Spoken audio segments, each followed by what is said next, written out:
आप देख रहे हैं स्फेयर न्यूज। मैं हूं आपकी होस्ट अहमद। 12 बजे की हेडलाइंस में खुश आमदीद। हेडलाइंस का आगाज करते हैं। सिंध कौमी असम्बली इजलास में दोनों मुखालफिन की पार्टियों ने गर्मा गर्म हो गए, हंगामा अराइबी की, एक दूसरे पर लफ्जों की बौछार भी कर दी।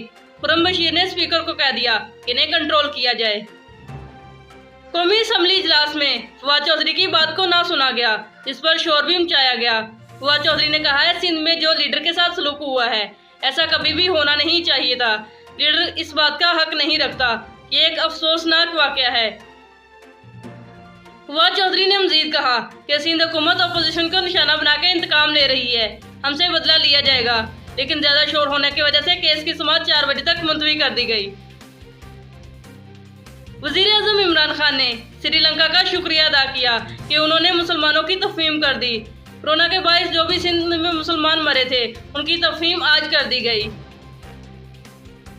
उस्मान गुलजार ने कहा है, सेंट्रल इलेक्शन तो हमने बासानी जीत लिए हैं, ओपोजिशन को मुंह की खानी पड़ी है। पहले तो वोट खरीदते रहे, लेकिन अब हार कर शर्मिंदा होकर बैठ गए हैं।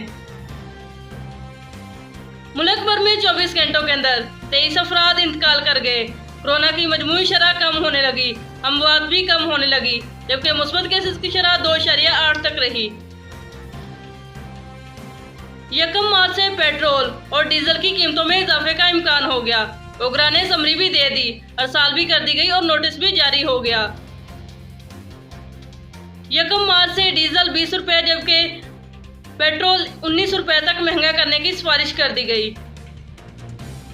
गुज़िश्ता 2 हफ्तों के अंदर हर एशिया की चीज में 2 रुपए में इजाफा कर दिया गया, जिसमें दाल, गोश्त, चावल शामिल हैं।